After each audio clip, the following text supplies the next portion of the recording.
Hello students, welcome back to our channel Guruji education. आज के video में हम सीखने वाले हैं लेसन नंबर 4 परमाणु की संरचना, स्ट्रक्चर ऑफ एटम के क्वेश्चन आंसर। आइए देखते हैं।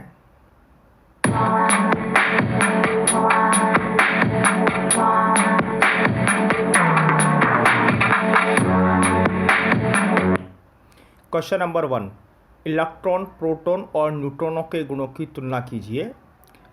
इलेक्ट्रॉन, प्रोटॉन और न्यूट्रॉन के गुणों की तुलना करेंगे हम सारणी बनाकर। पहले कॉलम में हम लिखेंगे गुण, दूसरे कॉलम में हम लिखेंगे इलेक्ट्रॉन, तीसरे कॉलम में लिखेंगे प्रोटॉन और चौथे कॉलम में लिखेंगे हम न्यूट्रॉन। तो पहला गुण देखते हैं, खोजकर्ता, अर्थात इनकी खोज किनके द्वारा की गई। इलेक्ट्रॉन की खोजकर्ता थे जे टॉमसन, प्रोटॉन की खोज ई गोल्डस्टीन ने और न्यूट्रॉन की खोज जेम्स चैडविक के द्वारा की गई। आइए नेक्स्ट देखते हैं। प्रतीक, अर्थात इनको किस प्रकार रिप्रेजेंट किया जाता है, किन सिंबल्स के द्वारा इनको हम रिप्रेजेंट करते हैं। इलेक्ट्रॉन को हम E-, प्रोटॉन को P+ और न्यूट्रॉन को N0 के द्वारा हम प्रदर्शित करते हैं, अर्थात ये इनके प्रतीक होते हैं। उपस्थिति, यानी कि ये कहाँ पाए जाते हैं। इलेक्ट्रॉन परमाणु के नाभिक के चारों कक्षाओं के अंदर होते हैं, ये चक्कर लगाते रहते हैं। और जो प्रोटॉन होते हैं ये परमाणु के नाभिक में पाए जाते हैं और न्यूट्रॉन ये भी परमाणु के नाभिक के अंदर पाए जाते हैं, अर्थात न्यूक्लियस के अंदर पाए जाते हैं। आवेश, अर्थात इनके ऊपर किस प्रकार का आवेश होता है।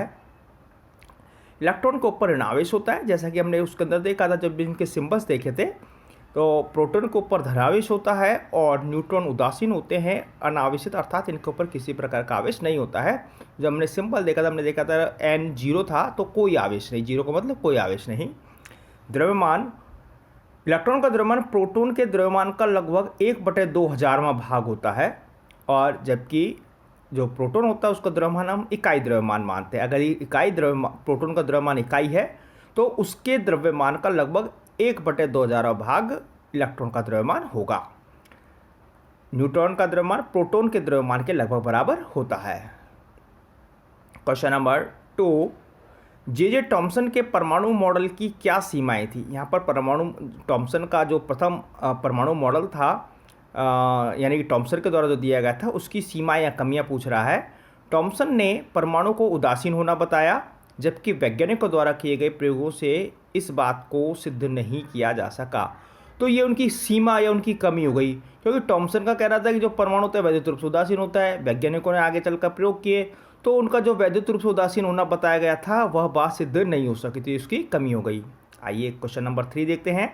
क्वेश्चन नंबर 3, रदरफोर्ड के परमाणु मॉडल की क्या सीमाएं थी। यहाँ पर रदरफोर्ड के परमाणु मॉडल की सीमाएं पूछी जा रही है।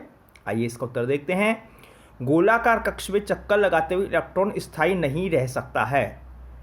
कोई भी आवेशित कण कक्ष में त्वरित होगा तो चक्रण के दौरान आवेशित कण से ऊर्जा विकिरण के रूप में बाहर निकलती है। देखिए इस पंक्ति को जरा समझिएगा, इसके अंदर 2 शब्द आए हैं। आवेशित कण, आवेशित कण का मतलब इलेक्ट्रॉन के ऊपर जो आवेश है उसकी बात हो रही है। त्वरित होगा, त्वरित होने का मतलब जब इलेक्ट्रॉन चक्कर लगाएगा तो उसकी जो गति है, उसका वेग है, उसके वेग में चेंज होता है, परिवर्तन होता है, तो कहलाता है त्वरण। यानी कि उसका वेग जो है यहाँ पर जब चक्कर लगाता है तो इस मॉडल के अनुसार उसके वेग में कमी आती है, तो त्वरण हुआ। त्वरित होकर चक्रण के दौरान आवेशित कण से ऊर्जा विकिरण के रूप में बाहर निकलती है। विकिरण के रूप में बाहर निकलने का तात्पर्य है जब त्वरित इलेक्ट्रॉन चक्कर लगाएगा अपनी कक्षाओं के अंदर तो ऊर्जा जो है वो विकिरण के रूप में, ऊर्जा में कमी आएगी और वो कमी जो उसकी रेज विकिरण के रूप में बाहर निकलेगी। तो इस प्रकार स्थायी कक्ष में चक्कर लगाता हुआ इलेक्ट्रॉन, स्थायी कक्ष मतलब इलेक्ट्रॉन के चक्कर लगाने कक्ष क्या है, परमानेंट है, स्थायी कक्ष बदलता नहीं है। इलेक्ट्रॉन अपनी सारी ऊर्जा विकिरण के रूप में बाहर निकालता रहेगा, क्योंकि त्वरण जब बदलेगा तो ऊर्जा में कमी आती चली जाएगी, और जब उसकी ऊर्जा में कमी आती चली जाएगी तो एक समय ऐसा आएगा जब उसकी ऊर्जा समाप्त हो जाएगी, और जब ऊर्जा समाप्त हो जाएगी तो वह नाभिक से टकरा जाएगा। यदि ऐसा होता है तो परमाणु स्थायी नहीं होना चाहिए।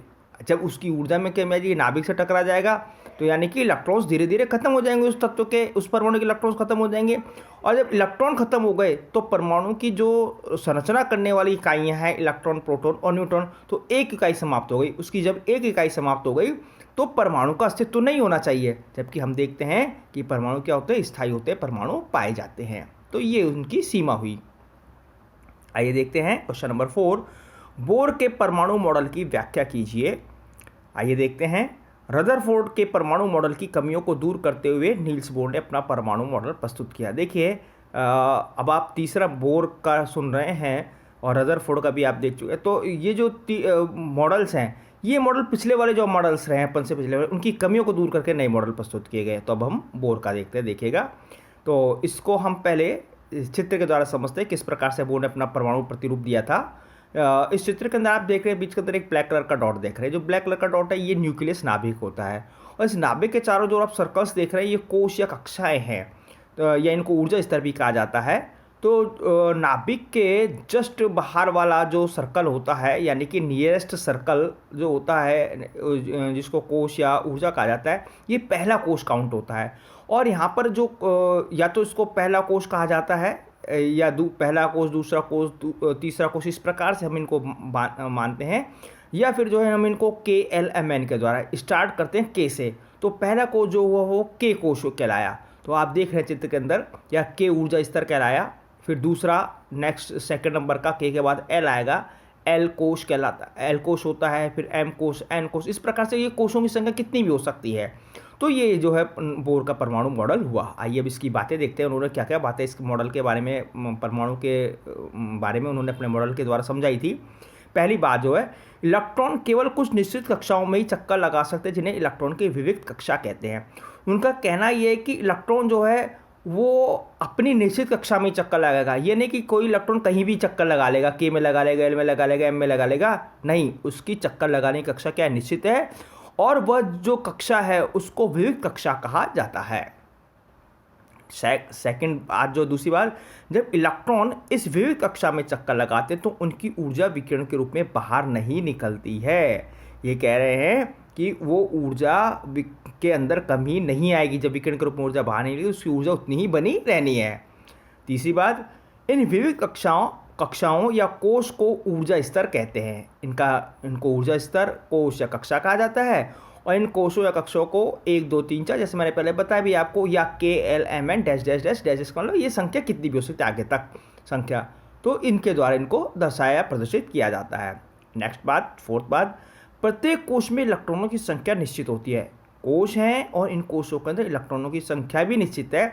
जिस प्रकार से इलेक्ट्रॉन के लिए कोश या ऊर्जा स्तर निश्चित है कि वह उसी विविध कक्षा के अंदर ही चक्कर लगाएगा, तो इसी प्रकार से जो कोश है उसके लिए इलेक्ट्रॉन की संख्या भी निश्चित है कि इस कोश के अंदर इतने इलेक्ट्रॉन ही रहेंगे। वो संख्या अधिकतम संख्या की बात हो रही है यहाँ पर। तो पहले कोश में अधिकतम 2 इलेक्ट्रॉन हो सकते हैं, दूसरे कोश में 2 से कम हो सकते हैं, लेकिन ज़्यादा से ज़्यादा मैक्सिमम 2 इलेक्ट्रॉन रहेंगे। दूसरे कोश अर्थात L जो कोश होगा, दूसरा कोश L कोश होता है, तो उसके अंदर अधिकतम 8 इलेक्ट्रॉन, और तीसरे कोश में अधिकतम 28 इलेक्ट्रॉन। तो इस प्रकार से आप देख रहे हैं कि संख्या कहीं 2 8 ये संख्या निश्चित है। और अधिकतम कितनी होंगी, हर एक कोश के लिए एक फॉर्मूला है। आगे क्वेश्चन के अंदर आप फॉर्मूला आएगा तो उसके अंदर आप समझ जाएंगे किस प्रकार से ये अधिकतम संख्या निकाली जाती है, प्राप्त होती है। तो ये क्वेश्चन यहाँ पूरा हुआ। क्वेश्चन नंबर 5, इस अध्याय में दिए गए सभी परमाणु मॉडलों की तुलना कीजिए। देखिए, आप अब तक 3 मॉडलों के बारे में जान चुके हैं, 3 मॉडलों के बारे में शब्द सुन चुके हैं। तो उन्हीं 3 मॉडलों की ये इस पार्ट के अंदर अपने 3 परमाणु के 3 मॉडल दिए गए हैं, इनकी हम तुलना करते हैं। तो इस अध्याय में परमाणु के 3 मॉडल दिए गए हैं। प्रत्येक मॉडल अपने से पहले वाले मॉडल की कमियों को दूर करने के लिए प्रतिपादित किया गया था, और जिसकी तुलना निम्नानुसार है। आइए तो हम तीनों मॉडल की तुलना करते हैं। पहला मॉडल थॉमसन के द्वारा दिया गया, तो पहले कॉलम हम थॉमसन का लिखेंगे, परमाणु मॉडल लिखेंगे। दूसरा मॉडल उसके बाद रदरफोर्ड का है, तो दूसरे कॉलम रदरफोर्ड का परमाणु मॉडल लिखेंगे। और रदरफोर्ड के बाद फिर आया था बोर का परमाणु मॉडल। तो अब हम बोर के परमाणु मॉडल के बारे में, तीसरे कॉलम में हम बोर के परमाणु मॉडल के बारे में हम बात करेंगे। तो आइए हम शुरुआत करते हैं। थॉमसन के परमाणु मॉडल में परमाणु को धन आवेशित गोला माना गया था। उन्होंने ये माना जो परमाणु होता है वो धन आवेशित गोला होता है। रदरफोर्ड की बात करते हैं। देखिए रदरफोर्ड क्या कहते हैं। रदरफोर्ड के अनुसार परमाणु का केंद्रीय भाग धनावेशित होता है। वो कहते हैं पूरा परमाणु धनावेशित है, वो जो उसका केंद्रीय भाग या जो नाभिक होता है वो धनावेशित होता है, उसे नाभिक कहते हैं। उसका नाम वो नाभिक कहलाता है। परमाणु का संपूर्ण द्रव्यमान नाभिक में होता है। तो धनावेश की बात है जहाँ तक है, केवल जो केंद्रीय भाग है, नाभिक वाला भाग है वो धनावेशित है, और परमाणु का पूरा द्रव्यमान, संपूर्ण द्रव्यमान इसके अंदर, उसके नाभिक के अंदर होता है। परमाणु बोर की बात करते हैं। बोर के परमाणु मॉडल के अनुसार धन आवेश परमाणु के केंद्र में स्थित होता है और नाभिक में होता है। केंद्र यानी नाभिकीय होता है। तो यहाँ पर इन दोनों के अंदर रदरफोर्ड और बोर के मॉडल के अंदर समानता देखने को मिलती है।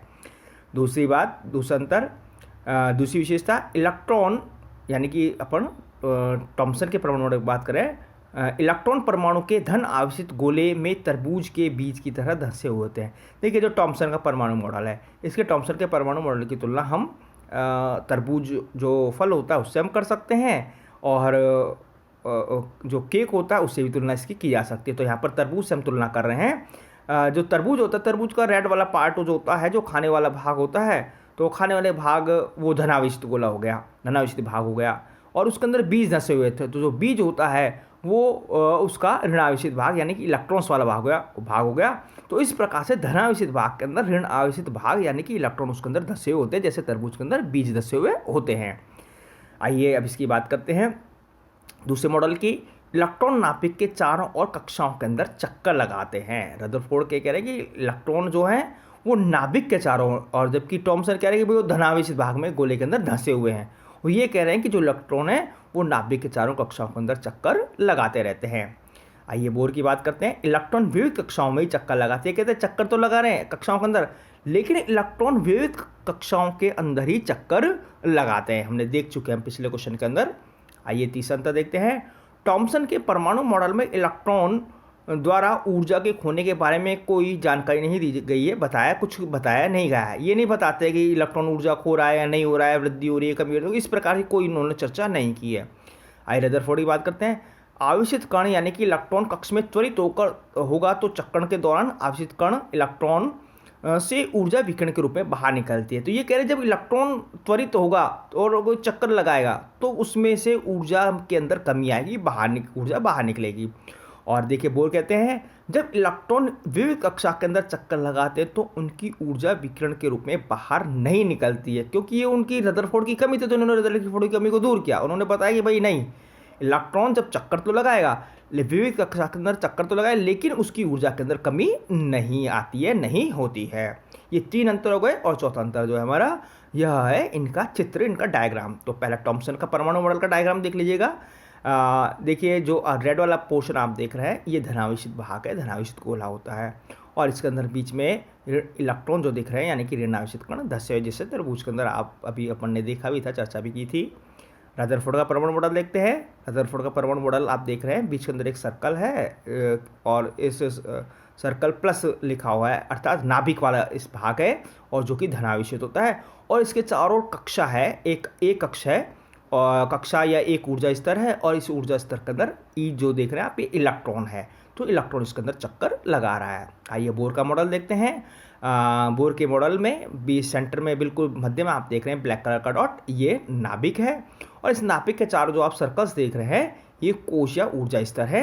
इनको के, एल, एम, एन, या पहला कोश दूसरा कोश, या पहला ऊर्जा स्तर दूसरा ऊर्जा स्तर, या के ऊर्जा स्तर, एल ऊर्जा स्तर, इस प्रकार से ये संख्या कितनी भी हो सकती है। तो ये इस प्रकार से बोर का परमाणु मॉडल हुआ। तो इस प्रकार से चार अंतर इस हमने तीनों परमाणु मॉडल जो इस पाठ के अंदर दिए गए इनके बारे में हमने अंतर किया। आइए नेक्स्ट क्वेश्चन देखते हैं। क्वेश्चन नंबर 6, पहले 18 तत्वों के विभिन्न कक्षों में इलेक्ट्रॉन वितरण के नियम लिखिए। देखिए जो पहले 18 तत्व हैं, इन पहले 18 तत्वों के अंदर इलेक्ट्रॉनों का भरना, ये किस प्रकार से इलेक्ट्रॉन भरे जाएं या वितरित किए जाएं, बांटे जाएं, एक ही बात होती है। तो ये जो है बोर और बरी दो वैज्ञानिक थे। बोर बरी ने अपने नियम प्रस्तुत किए थे और उन नियमों के अनुसार ही इनके अंदर ये इलेक्ट्रॉन भरे जाते हैं। तो आइए देखते हैं बोर बरी ने कौन कौन सी बातें बताई इलेक्ट्रॉन वितरण, इलेक्ट्रॉन भरने के बारे में इन कक्षों के अंदर। पहला, किसी कक्षा में पाए जाने वाले अधिकतम इलेक्ट्रॉनों की संख्या को सूत्र 2n² के द्वारा दर्शाया जाता है। तो मैंने आपको पहले बताया था कि किस ऊर्जा स्तर पर अधिकतम कितने इलेक्ट्रॉन हो सकते हैं, वो सूत्र 2n² है। तो यहाँ पर जो n है, स्मॉल n है, ये उस कोश या उस ऊर्जा स्तर की संख्या है।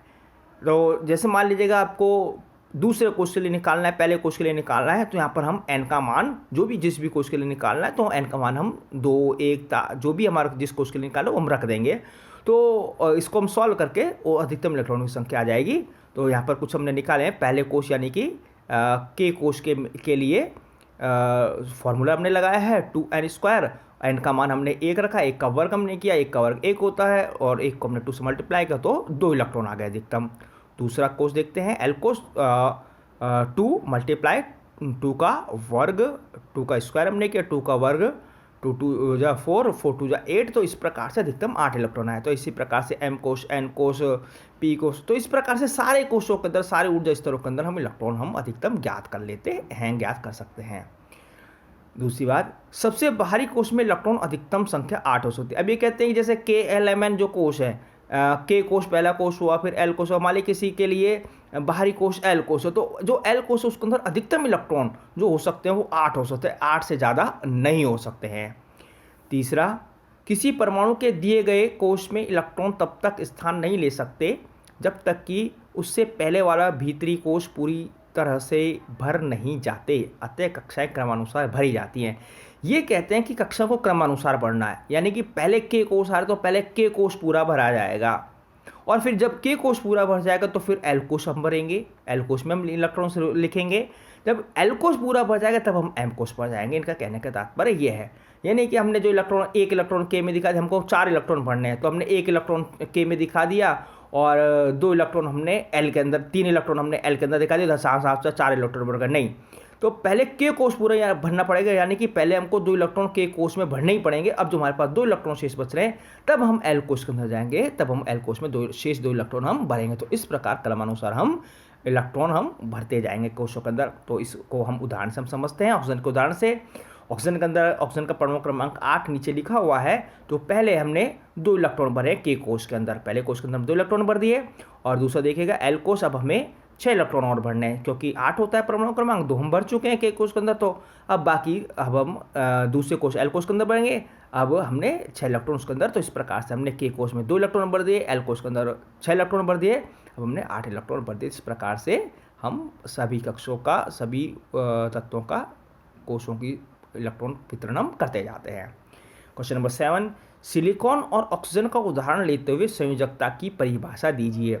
यहाँ पर हमको संयोजकता की परिभाषा देनी है और एग्जाम्पल के रूप में हमको सिलिकॉन और ऑक्सीजन को हमको लेना है। देखिए, बोरबरी के नियम अनुसार परमाणु के सबसे बाहरी कोश में इलेक्ट्रॉनों की अधिकतम संख्या 8 हो सकती है। क्यों हो सकती है 8? मैं ये बात आपको क्लियर करता हूँ। पिछले क्वेश्चन में भी आपने देखा था, और फिर आप देखा, आप सोच रहे ये 8 ही क्यों हो सकती है, 8 से कम या 8 से अधिक क्यों नहीं हो सकती। देखिएगा, प्रकृति के अंदर हर एक तत्व, हर एक चीज़ अपना स्थायित्व चाहती है। तो ये स्थायित्व तत्व जो होते हैं या परमाणु होते हैं, ये अपने स्थायित्व को प्राप्त तभी करते हैं जब उनके बाह्यतम कोश में इलेक्ट्रॉन 8 होंगे। तो 8 इलेक्ट्रॉन वो अपना स्थायित्व प्राप्त करना चाहते हैं, तो इसलिए वो इलेक्ट्रॉनों की संख्या 8 रखना चाहेंगे। तो जब 8 रहेंगे तभी उस तत्व का स्थायित्व होगा। तो इसीलिए जो है बाह्यतम कोश के अंदर अधिकतम इलेक्ट्रॉन 8 हो सकते हैं। आइए देखते हैं संयोजकता की परिभाषा। जैसे इसका नाम है संयोजकता, अर्थात संयोजन करने की शक्ति या क्षमता। तो परमाणु अपने सबसे बाहरी कोश में इलेक्ट्रॉनों की संख्या 8 प्राप्त करने के लिए, क्योंकि 8 किस लिए चाहिए, उसको स्थायित्व चाहिए, इसलिए वो 8 प्राप्त करना चाहता है। जितनी संख्या में इलेक्ट्रॉन का ग्रहण करता है, त्याग करता है या साझेदारी करते हैं, वही उस तत्व की संयोजकता कहलाती है। जितनी संख्या में, अब 8 प्राप्त करना है, मान लीजिए 6 है किसी के पास, अब आगे एग्जाम्पल अपन देखेंगे, ऑक्सीजन के में, सिलिकॉन के में 6 है बाह्यतम कोश के अंदर उसके, तो उसको 8 करना है, तो यानी कि उसको 2 इलेक्ट्रॉन और चाहिए तब 8 होगा, तो फिर वो इलेक्ट्रॉनों ग्रहण करेगा।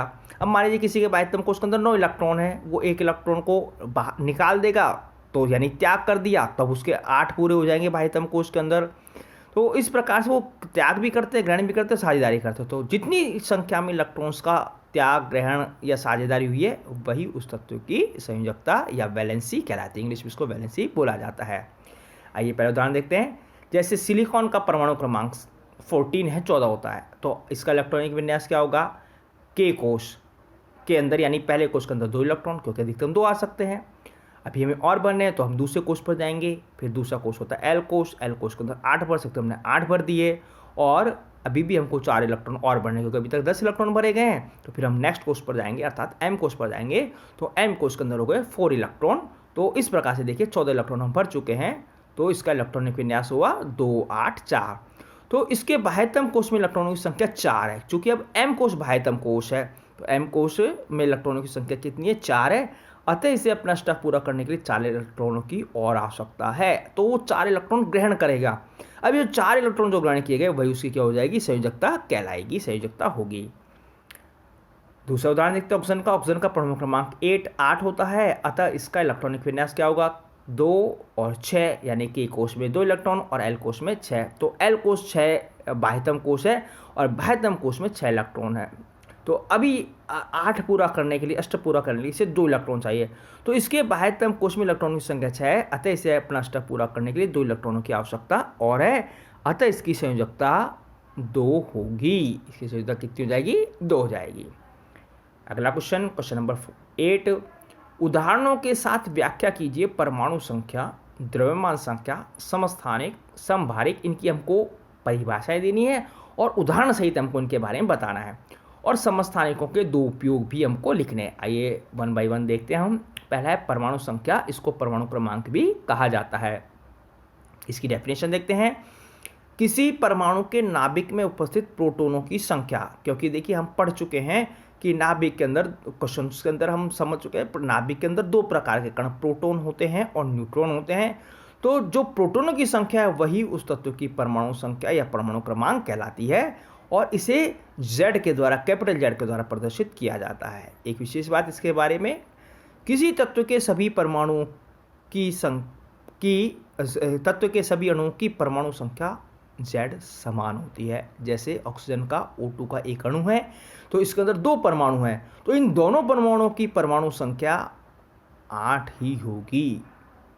इसकी यानी कि एक ही अलग होगी, एक अलग। तो ऐसे जो भी तत्व हैं, H2O हाइड्रोजन के अंदर, हाइड्रोजन के जल के अंदर 2 परमाणु हैं हाइड्रोजन के, तो दोनों हाइड्रोजन परमाणुओं की परमाणु संख्या या परमाणु क्रमांक 1 होगा, क्योंकि हाइड्रोजन 2 परमाणु हैं। तो इस प्रकार से एक अणु के अंदर एक प्रकार के तत्वों की, सभी तत्वों की, सभी से मतलब जैसे H2O के अंदर हाइड्रोजन और ऑक्सीजन तो 2 प्रकार के हो गए, यानी कि हाइड्रोजन के दोनों तत्वों की संख्या 1 होगी, ठीक है, समान होगी। आइए अगला देखते हैं। कार्बन, उदाहरण से के द्वारा इसको समझते हैं। कार्बन के परमाणु के नाभिक में 6 प्रोटॉन होते हैं, तो अतः इसका परमाणु संख्या 6 होगी। हाइड्रोजन के नाभिक में केवल 1 प्रोटॉन होता है, तो इसकी हाइड्रोजन की परमाणु संख्या Z बराबर 1 होगी। अगला द्रव्यमान संख्या, प्रोटॉन्स व न्यूट्रॉन्स की संख्या का योग द्रव्यमान संख्या कहलाती है। नाभिक में भी बताया था 2 प्रकार कण है, प्रोटॉन है, न्यूट्रॉन है। तो अगर जो इनकी संख्या यदि हम इनका योग कर देंगे तो वह द्रव्यमान संख्या इसकी कहलाएगी, परमाणु की तत्व की द्रव्यमान संख्या कहलाएगी। तो उदाहरण देखते हैं हम। कार्बन परमाणु में प्रोटॉन की संख्या 6, न्यूट्रॉनों की संख्या 6, तो द्रव्यमान संख्या हो जाएगी इनका एडिशन, इनका योग, अर्थात 12 यूनिफाइड इसकी द्रव्यमान संख्या होगी। दूसरा उदाहरण देखते हैं एल्यूमिनियम का। एल्यूमिनियम में प्रोटॉनों की संख्या 13, न्यूट्रॉनों की संख्या 14 और द्रव्यमान संख्या इसकी हो जाएगी 27 यूनिफाइड, क्योंकि दोनों का योग हो गया है, दोनों जुड़ेंगी। समस्थानिक, जैसे इसका नाम है समस्थानिक, समान स्थान रखने वाले। समान स्थान से हमारा तात्पर्य क्या है, समान स्थान से हमारा तात्पर्य है कि उनको कहाँ पर, कौन सी आवर्त सारणी में एक जैसा स्थान जिन तत्वों का है वो समस्थानिक कहलाएंगे। आइए इसकी डेफिनेशन देखते हैं। एक ही तत्व के अलग अलग परमाणु जिनकी परमाणु संख्या समान होती है। तत्व तो एक है, जैसे हाइड्रोजन एक तत्व हो गया, लेकिन परमाणु अलग अलग है, परमाणु संख्या समान है, लेकिन उनका परमाणु क्रमांक, परमाणु संख्या क्या होगी, समान होगी, लेकिन द्रव्यमान संख्याएं अलग अलग होंगी, होती हैं, समस्थानिक कहलाते हैं। अंतर यहाँ आ जाता है, परमाणु क्रमांक सेम है तो समस्थानिक कहलाए, क्योंकि वो एक आवर्त सारणी में एक ही क्रम संख्या पर आएंगे, एक ही स्थान पर आएंगे, लेकिन उनकी द्रव्यमान संख्या अलग अलग है। आइए इसका उदाहरण देखते हैं। हाइड्रोजन के 3 समस्थानिक होते हैं, प्रोटियम, ड्यूटेरियम और ट्राइटियम, ठीक है। परमाणु क्रमांक यहाँ पर आप देख रहे हैं 1H1, 1H2, 1H3, तो नीचे वाली जो संख्या आप देख रहे हैं इन तीनों के अंदर H के साथ, तो इनमें सब में 111 है, क्योंकि जो 11 है इनका परमाणु क्रमांक है, तो परमाणु क्रमांक सबका एक जैसा ही होगा, तो यहाँ पर 11 आया है। द्रव्यमान संख्या अलग अलग है, तो इसमें हम जो ऊपर की जो संख्या देख रहे हैं वो द्रव्यमान संख्या है। तो प्रोटियम की द्रव्यमान संख्या 1 है, तो यहाँ पर 1 हमने लिखा है। ड्यूटेरियम की द्रव्यमान संख्या 2 होती है, तो यहाँ पर 2 लिखा है, और ट्राइटियम की द्रव्यमान संख्या 3 होती है, तो यहाँ पर 3 लिखा गया है। तो इस प्रकार से प्रोटियम, ड्यूटेरियम और ट्राइटियम ये 3 होते हैं। इनके चित्र के द्वारा हम देखते हैं। देखिएगा, पहला प्रोटियम का दिया है, तो प्रोटियम के अंदर एक प्रोटॉन होता है, ठीक है, तो ये एक हो गया और एक इलेक्ट्रॉन होता है, और जबकि ड्यूटेरियम के नाभिक के अंदर एक प्रोटॉन एक न्यूट्रॉन, तो इसलिए क्योंकि द्रव्यमान संख्या प्रोटॉन न्यूट्रॉनों का योग होता है, तो यहाँ पर द्रव्यमान संख्या कितनी होगी, 1 और 1 2, तो इसलिए ड्यूटेरियम की द्रव्यमान संख्या 2, और इलेक्ट्रॉन तो एक ही रहना है, 1 इलेक्ट्रॉन हो गया। ट्राइटियम देखते हैं, ट्राइटियम के अंदर 1 प्रोटॉन और 2 न्यूट्रॉन, अर्थात द्रव्यमान संख्या होगी इसकी 3 ट्राइटियम की और 1 इलेक्ट्रॉन। तो इस प्रकार से प्रोटियम ड्यूटेरियम ट्राइटियम के द्वारा हमने देखा। एक उदाहरण हम देखते हैं, क्लोरीन के 2 समस्थानिक होते हैं, Cl क्लोरीन 35 और 37, 17 तो परमाणु क्रमांक है, तो इनका परमाणु क्रमांक आप देख रहे हैं नीचे दोनों का सेम है, समान है, और जो 35 और 37 है ये इनकी द्रव्यमान संख्या है। तो इस प्रकार से क्लोरीन के 2 समस्थानिक हुए।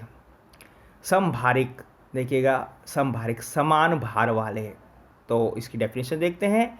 एक ही तत्व के अलग अलग परमाणु जिनकी द्रव्यमान संख्याएं समान होती हैं लेकिन परमाणु संख्याएं भिन्न भिन्न होंगी। देखिए यहाँ पर आ गया है कि परमाणु संख्याएं वो क्या हैं, अलग अलग है, अब द्रव्यमान संख्या समान हो गई हैं, तो ये समभारिक तत्व कहलाएंगे, समभारिक तत्व कहलाते हैं। एग्जाम्पल देखते हैं, ऑर्गन देखिएगा 18, पोटेशियम 19, कैल्शियम 20, तो नीचे परमाणु क्रमांक है, परमाणु संख्या होती है, तो इनकी परमाणु संख्या सबकी अलग अलग हो गई है। ऑर्गन की 18 है, पोटेशियम की 19 है और कैल्शियम की 20 है।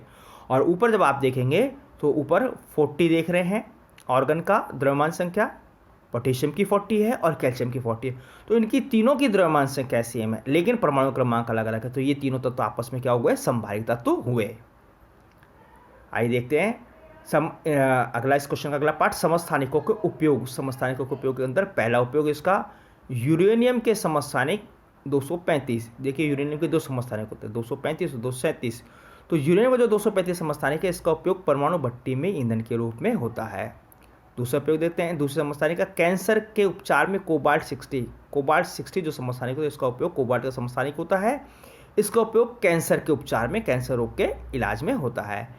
घेंगा रोग के उपचार में आयोडीन 131, आयोडीन का एक समस्थानिक 131 है, जिसका उपयोग गले का जो बीमारी होती है गोइटर या घेंगा होती है, तो गोइटर या घेंगा के इलाज में इसका उपयोग होता है। तो इस प्रकार से हमने समस्थानिकों का उपयोग हमने देखे। Question number 9, Na+ sodium ion के पूरी तरह से भरे हुए K और L कोश होते हैं की व्याख्या कीजिए। आइए इसका अपन देखते हैं, आंसर देखते हैं।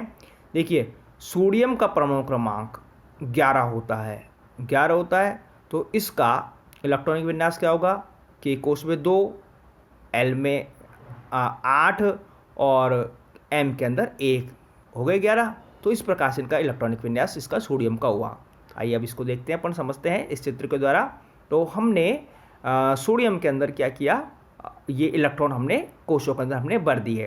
तो आपके कोश के अंदर देख रहे हैं 2 इलेक्ट्रॉन हैं, 2 डॉट्स दिख रहे हैं आपको, और एल कोश के अंदर आपको 8 इलेक्ट्रॉन दिख रहे हैं, 10 हो गए, और 1 इलेक्ट्रॉन हमारा बाह्यतम कोश के अंदर गया, तीसरे कोश के अंदर गया, 1 इलेक्ट्रॉन दिखा दिया।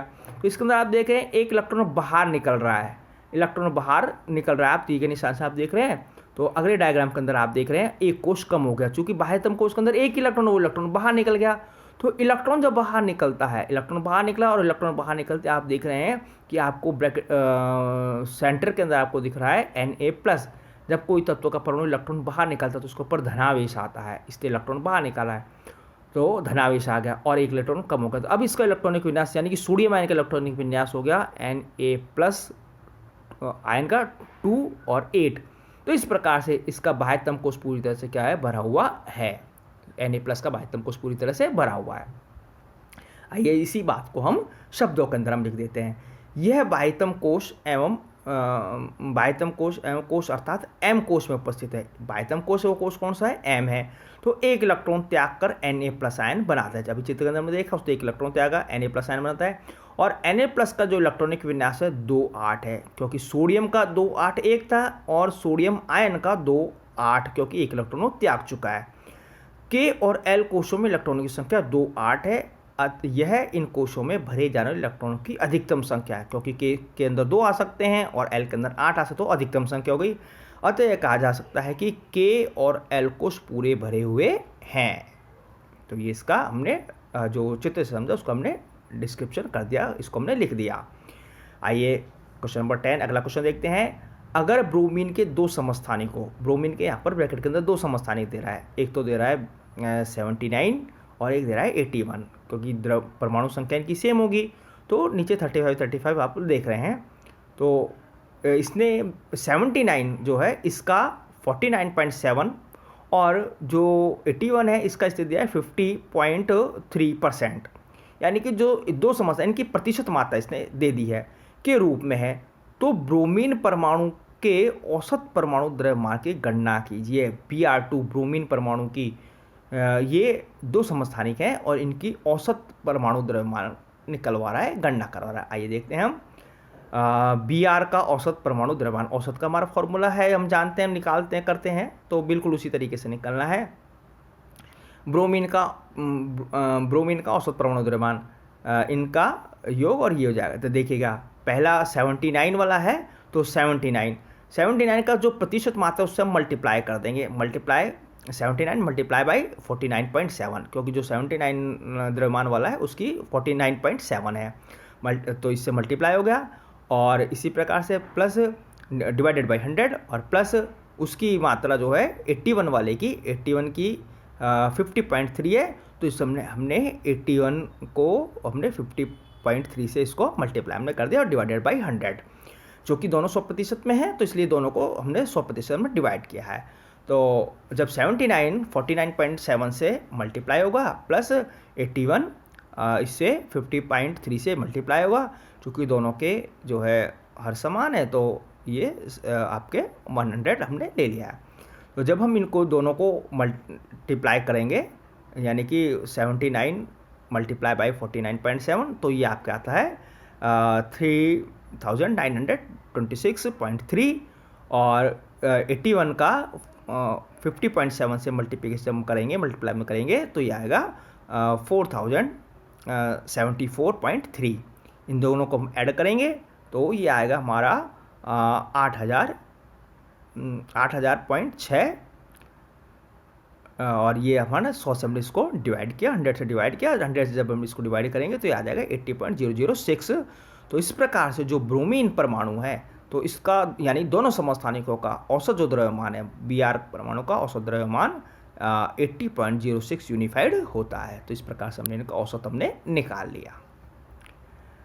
क्वेश्चन नंबर 11, एक तत्व X का परमाणु द्रव्यमान, एक तत्व है X, यानी कि कोई तत्व उसने नाम नहीं दिया है, तत्व X का परमाणु द्रव्यमान संख्या 16.2 यूनिफाइड है। तो इसके किसी नमूने में समस्थानिक X का जो दूसरा नमूना है 816 और 818, क्योंकि X तत्व है, परमाणु संख्या सेम रहनी है, तो नीचे 88 है और तो द्रव्यमान संख्या क्या होंगी, इनके अलग अलग होंगी, तो ऊपर 16 और 18 हो गए, यानी कि 16 और 18 X के दो हमारे पास समस्थानिक है। तो इनकी प्रतिशतता क्या होगी, तो इनकी प्रतिशत मात्रा यहाँ पर पूछ रहा है। आइए देखते हैं। माना नमूने में समस्थानिक 16 की प्रतिशतता X है, यानी कि वो X मात्रा के अंदर, X प्रतिशत मात्रा के अंदर है, हमने इसको मान लिया है। अतः नमूने में समस्थानिक 818 की, यानी कि 18 वाला जो द्रव्यमान वाला है, तो उसकी प्रतिशत मात्रा 100 माइनस X, क्योंकि हमने उसकी X ली है, तो इसकी 100 में से, क्योंकि प्रतिशत तो 100 में से आते, तो 100 में से हमने इसको माइनस हम करना पड़ेगा हमें। तो X का औसत परमाणु द्रव्यमान जो है वो 16.2 यूनिफाइड है, क्वेश्चन के अंदर दिया हुआ ही है। तो औसत द्रव्यमान जो होगा वो क्या होगा, औसत द्रव्यमान, इनका औसत द्रव्यमान होगा इन दोनों का, यानी कि जितनी प्रतिशत मात्रा में है वो और उनका ऐड, मल्टीप्लिकेशन उनके और उनका ऐड होगा। तो 16 जो आप मल्टीप्लाई X, क्योंकि X की है, तो यहाँ पर आप जो स्टार जो चिन्ह आप देख रहे हैं ये मल्टीप्लाई का चिन्ह है और ये स्मॉल x है, प्लस 18 प्लस में 18 वाले का कितना है हमारा x 100 माइनस x, क्योंकि हमने जो 18 वाला है तो उसकी 100 में से माइनस x हुआ है, तो ये हो जाएगी। अभी इनका एडिशन और जो है ये आपके 100 में से निकलना है, तो हमने इसको डिवाइडेड बाई 100 हमने कर दिया। तो ये हमारा 16.2 औसत द्रव्यमान की जगह हमने 16.2 लिख दिया, क्योंकि ऊपर प्रश्न में हमने पढ़ा है कि इसका 16.2 औसत द्रव्यमान होता है, तो ये औसत द्रव्यमान 16.2 आ गया आपके। और 16 का जो ब्रैकेट के अंदर है उससे x से मल्टीप्लाई करो तो ये होगा 16x।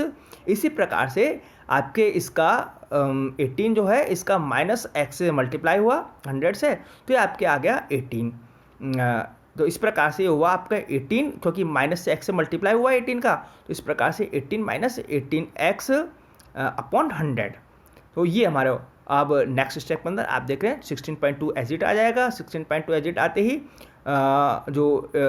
ये है 18 माइनस के 18 का इससे जो मल्टीप्लाई ये हम इधर ले लेंगे, और यानी कि जो 18 में से 18x है इसमें से 16x माइनस होगा, तो ये आपके 2x बचा, तो ये आपके 2x अपॉन 100।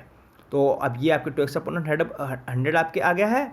और अब हमको जो 18 है इसका 100 से मल्टीप्लाई हुआ है, तो ये आपके 1800, और जो 2x है 2x इधर, तो हमने इधर वाली संख्या इधर ले लिए, लेफ्ट वाली जो इक्वस टू का साइन है उसके इधर वाली लेफ्ट वाली संख्या राइट है, और राइट वाली संख्या यानी कि x वाली संख्या एक तरफ और बिना x वाली संख्या आपकी इधर इधर की तरफ। तो इधर आपके आ जाएगा राइट साइड में आ जाएगा 16.2 मल्टीप्लाई बाय 100। तो इस प्रकार से ये संख्या हमारी आ गई है। तो 1800 माइनस 2x बराबर 16, क्योंकि 16.2 का हमने 100 से मल्टीप्लाई किया, तो ये आ जाएगा 1620। तो इस प्रकार से हमारा हुआ है। और ये संख्या हम इधर ले लेंगे, x वाली संख्या वही करना है, x इधर आ जाएगी एक तरफ लेंगे, तो ये हो गया आपके माइनस 2x, तो 1800 उधर जाएगा तो माइनस का आ जाएगा। तो इस प्रकार से 1620 माइनस 1800, तो 2x बराबर, चूँकि माइनस माइनस हो जाएंगे, माइनस हो जाएंगे, कैंसिल हो जाएंगे, तो 2x बराबर 180, 1800 में से 1620 आपके लेस हुआ, तो x बराबर 180/2। तो x का जो मान आया जब इसको डिवाइड करेंगे 180 को 2 से, तो 90 आता है। तो x की जो प्रतिशत मात्रा है वो कितनी हो गई है, 90 हो गई है। तो x की जब 90 है तो x माइनस 100 की कितनी हो जाएगी, 10%। तो x माइनस 100, तो 100 में से हम इसको 90 को माइनस करेंगे तो इसकी 10%। तो इस प्रकार से नमूने 816 की प्रतिशत मात्रा 90 जो हमने निकाली है ये, और इसकी 818 वाली x की जो प्रतिशत मात्रा है वो 10% होगी। तो इस प्रकार से हमने इनकी निकाली है। हो सकता है एक बार में आपको ये वीडियो को देखने में ये क्वेश्चन आपको एक बार में समझ नहीं आया, थोड़ा मैथमेटिकल है, ऐसा कोई टिपिकल है नहीं, लेकिन जब आप इसको दूसरी बार देखेंगे तो आपको बड़े आराम से समझ में आ जाएगा। क्वेश्चन नंबर 12, यदि तत्व z बराबर 3 है तो तत्व की संयोजकता क्या होगी। यहाँ पर z बराबर 3 दे दिया, तो z 3 देती है, हमको ये समझ में आता था इसका परमाणु क्रमांक 3 है, परमाणु संख्या 3 है। तो इसकी संयोजकता ये पूछ रहा है, और तत्व का हमको नाम भी हमको बताना है। आइए देखते हैं हम। यदि z बराबर 3 है तो इलेक्ट्रॉनों की संख्या 3 होगी, क्योंकि जितना z होगा, जितनी प्रोटॉनों की संख्या होती है किस तत्व के अंदर, उतनी इलेक्ट्रॉनों की संख्या होती है। तो इलेक्ट्रॉनों की संख्या कितनी होगी, 3 हो गई इसकी। तो इलेक्ट्रॉनिक विन्यास यानी कि उतने इलेक्ट्रॉन हमको कोशों के अंदर भरने हैं, तो इसके इलेक्ट्रॉनिक विन्यास K कोश में 2 इलेक्ट्रॉन और L कोश के अंदर 1 इलेक्ट्रॉन, तो इसका इलेक्ट्रॉनिक विन्यास 2 1 होगा। चूँकि बाह्यतम कोश के इसमें 1 इलेक्ट्रॉन है, तो इसकी संयोजकता कितनी होगी, 1 होगी, क्योंकि बाह्यतम कोश में जितने इलेक्ट्रॉन होंगे उस हिसाब से इनकी संयोजकता होगी, जितने इलेक्ट्रॉन थे वो, तो इसकी संयोजकता, अगर ये बाह्यतम कोश में इलेक्ट्रॉन 1 है तो संयोजकता 1, 2 है तो 2, 3 है तो 3, और 4 है तो 4। फिर उसके बाद 4 के बाद जो संख्या जैसे 5 है तो फिर उसको 8-5 डिवाइड हम करते हैं, तो इस प्रकार संयोजकता हम निकालते हैं। तो चूंकि 1 है तो इसकी संयोजकता 1 हुई। परमाणु संख्या 3 वाला तत्व, अब इसकी एटॉमिक नंबर हमको प्राप्त हो गया, क्योंकि जेड हमको प्राप्त हो चुका है, प्रोटॉन की संख्या हमको प्राप्त हो चुकी है। तो इस परमाणु संख्या 3 वाला जो तत्व है वो क्या है, आवर्त सारणी में लिथियम तत्व है। आइए इसका क्वेश्चन नंबर 13 देखते हैं। 2 परमाणु स्पीसीज के केंद्रकों का संगठन नीचे दिया है। 2 परमाणु स्पीसीज है x और y। तो इसके अंदर x के अंदर प्रोटॉनों की संख्या 6 है और न्यूट्रॉनों की संख्या 6, y के अंदर प्रोटॉनों की संख्या 6 और न्यूट्रॉन्स की संख्या 8 है। x और y की द्रव्यमान संख्या ज्ञात कीजिए, इन दोनों स्पीसीज में क्या संबंध है। तो प्रोटॉन और न्यूट्रॉनों की संख्या दे दी है, और यहाँ पर अब द्रव्यमान संख्या पूछ रहा है, और ये पूछ रहा है कि और इनमें कोई संबंध भी है कि x और y के अंदर क्या संबंध है, ये भी संबंध भी हमको बताना है। आइए देखते हैं। तो x की द्रव्यमान संख्या चूंकि इसके अंदर 6 है तो इसका हो जाएगा 12, और y की द्रव्यमान संख्या, क्योंकि y के अंदर प्रोटॉन्स की संख्या 6 है और न्यूट्रॉन्स की संख्या 8 है, तो ये हो जाएगी 14। तो इस प्रकार से x और x की द्रव्यमान संख्या हो गई 12 और y की हो गई 14। तो x और y जो परमाणु संख्या इनकी 6 है। चूँकि अब देखिएगा यहाँ पर जो समझने की बात आती है वो क्या आती है कि इनका एटॉमिक नंबर सेम है दोनों का, लेकिन इनका जो एटॉमिक मास है, द्रव्यमान संख्या है, वो इनकी डिफरेंट आ रही है। एक की 12 आ रही है, एक की 14 आ रही है। तो इसका मतलब क्या हुआ, ये समस्थानिक हो गए। ठीक है, चूंकि दोनों की द्रव्यमान संख्याएं क्रमशः 12 और 14 है, तो ये दोनों क्या हुए, समस्थानिक हुए। और परमाणु क्रमांक जो 6 वाला तत्व है वो होता है कार्बन। ये दोनों कार्बन के समस्थानिक हैं, तो हम इनको लिखेंगे कार्बन के समस्थानिक C12। एकम का द्रव्यमान 12 है तो हमने लिख दिया 12, और दूसरे का द्रव्यमान 14 तो हमने लिख दिया 14। तो इस प्रकार से ये दोनों समस्थानिक हो, ये इनका संबंध भी हमने बता दिया है। क्वेश्चन नंबर 14, निम्नलिखित वक्तव्यों में गलत के आगे F और सही के आगे T लिखना है, यानी कि जो कथन फॉल्स और ट्रू है तो उसके हमको लिखना है। ए, जे टॉमसन ने प्रस्तावित किया था कि परमाणु के केंद्रक में केवल न्यूक्लियंस होते हैं। गलत बात, जे टॉमसन ने ये बात नहीं बताई थी, तो इसका आएगा फॉल्स। बी, एक इलेक्ट्रॉन और प्रोटॉन मिलकर एक न्यूट्रॉन का निर्माण करते हैं, इसलिए यह अनावश्यक होता है। यह बात भी गलत है, तो इसका लिखा जाएगा फॉल्स। सी, तीसरा, इलेक्ट्रॉन का द्रव्यमान प्रोटॉन के द्रव्यमान का 1/2000 गुना होता है। हाँ, ये बात सही है। हम अंतर जब हमने देखे थे तो इनमें इलेक्ट्रॉन प्रोटॉन न्यूट्रॉन के अंदर तो हमने ये देखा भी था और बिंदु आया भी था, तो ये जो है 1/2000वां भाग होता है।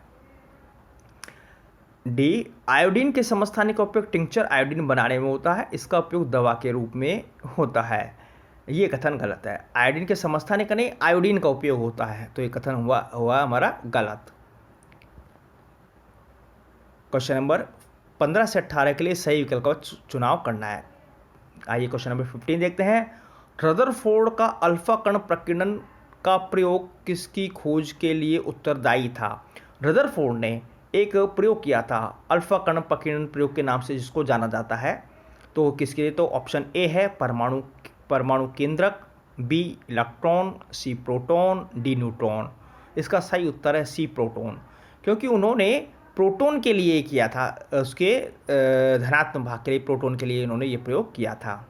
क्वेश्चन नंबर 16, एक तत्व के समस्थानिक होते हैं। ए, समान भौतिक गुण, बी समान रासायनिक गुण, सी न्यूट्रॉनों की संख्या अलग अलग, डी भिन्न भिन्न परमाणु संख्या। तो समस्थानिक के बारे में हम पढ़ चुके हैं, तो इसके अंदर जो सही उत्तर है वह है सी, न्यूट्रॉनों की संख्या इनकी अलग अलग होती है, क्योंकि समस्थानिक के भौतिक गुण समान होंगे, रासायनिक गुण समान होंगे ना, और तो इसका सही उत्तर हमारा सी है। आइए देखते हैं क्वेश्चन नंबर 17, Cl-, ये जो आप डैश से देख रहे हैं माइनस है क्लोरीन के। Cl- आयन में संयोजकता इलेक्ट्रॉनों की संख्या है। संयोजकता इलेक्ट्रॉन अर्थात बाह्यतम कोश में इलेक्ट्रॉनों की संख्या, तो Cl में भी उतनी रहनी है।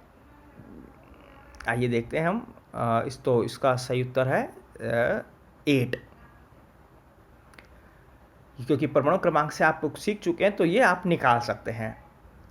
क्वेश्चन नंबर 18, सोडियम का सही इलेक्ट्रॉनिक विन्यास निम्न में से कौन सा है? आइए देखते हैं हम। ए ऑप्शन 28, 281, सी 218 और डी 281।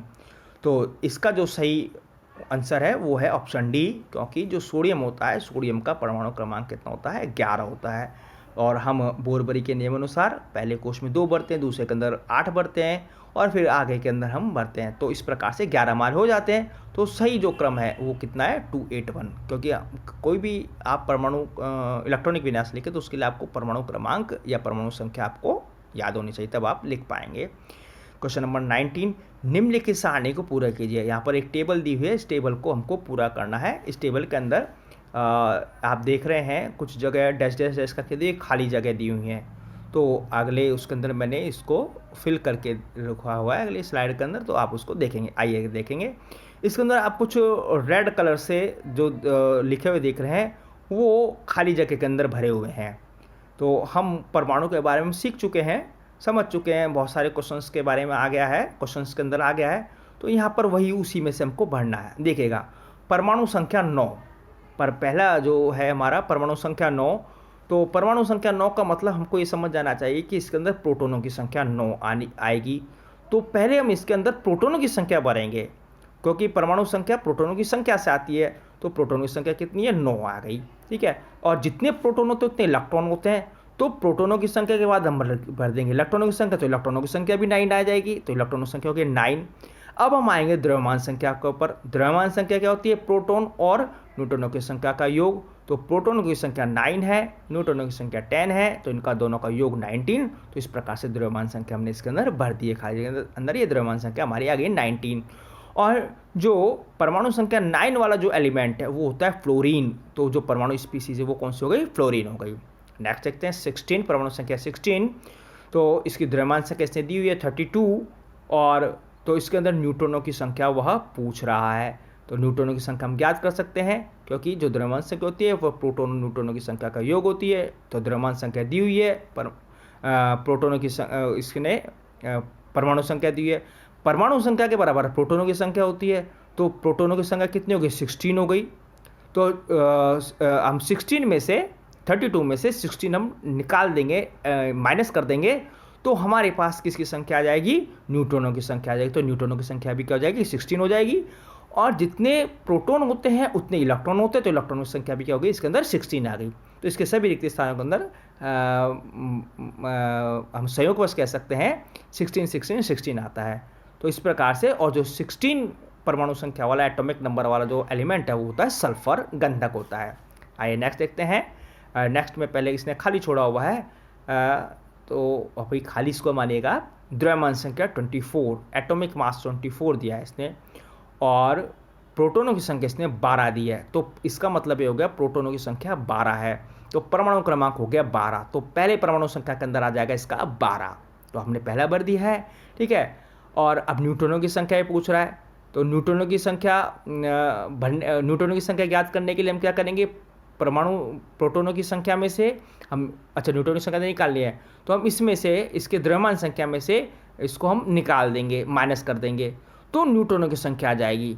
तो हमारे पास यानी कि द्रव्यमान संख्या में से, तो हमारे पास न्यूट्रॉनों की संख्या भी कितनी आ जाएगी, 12 आ जाएगी। और जितने प्रोटॉन होते हैं उतने इलेक्ट्रॉन होते हैं, या जितनी परमाणु संख्या होती है उतना इलेक्ट्रॉन हम बढ़ते हैं, तो वो आपका हो जाएगा 12। तो जो 12 परमाणु संख्या वाला तत्व होता है वो है मैग्नीशियम, जो हम इसके अंदर हमने भरा है मैग्नीशियम। ठीक है, नेक्स्ट देखते हैं हम, इसके अंदर दिया है परमाणु संख्या 1। ये सभी जानते हैं परमाणु संख्या वाला तत्व 1 क्या है, आपके हाइड्रोजन होता है।